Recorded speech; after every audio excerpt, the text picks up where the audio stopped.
Paul had narrowly escaped death in Jerusalem. The Jews planned to kill Paul, but the Roman soldiers took him to Caesarea, where he would be safe. However, Paul was still a prisoner. The Roman leaders wanted to figure out why the Jews hated Paul so much. So Paul met with the rulers to try to explain what was going on.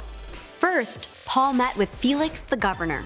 Felix ordered the Roman guard to watch Paul, but to also give him some freedom by letting Paul's friends come and serve him. A few days later, Felix and his wife came for a meeting with Paul. Paul talked about faith in Jesus.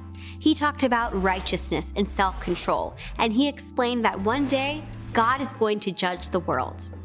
Felix was afraid of what Paul said. He sent Paul away, but he met with him many times for the next 2 years. When a new governor came into power, Felix did not release Paul from prison. The new governor was named Festus. He traveled to Jerusalem to meet with Jewish leaders. The Jewish leaders asked Festus to bring Paul to Jerusalem. They were still planning to attack Paul and kill him, but Festus wanted Paul to stay in Caesarea. He invited some of the Jewish leaders to go with him to see Paul. Paul stood before Festus. "I haven't done anything wrong," Paul explained again. "I want to see Caesar." Caesar was the emperor of Rome, and as a Roman citizen, Paul had the right to take his case to him. Festus agreed. While Paul was waiting to go to Rome, King Agrippa and Queen Bernice visited Festus and Paul. Paul told the king how he became a believer.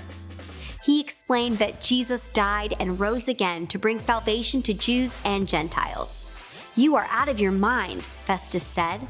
Paul said, "I am speaking the truth. I wish you and everyone who is listening might believe in Jesus." King Agrippa, Festus, and the others with them got up. They agreed that Paul had done nothing wrong. The king was ready to free Paul, but Paul had already asked to go to Rome. God had chosen Paul to take the gospel to Gentiles, kings, and the Israelites. Paul met with people again and again to tell the good news about Jesus. He wanted everyone to believe that Jesus is Lord. Because Jesus has the power to save people from sin, Paul was willing to do whatever it took to share the gospel.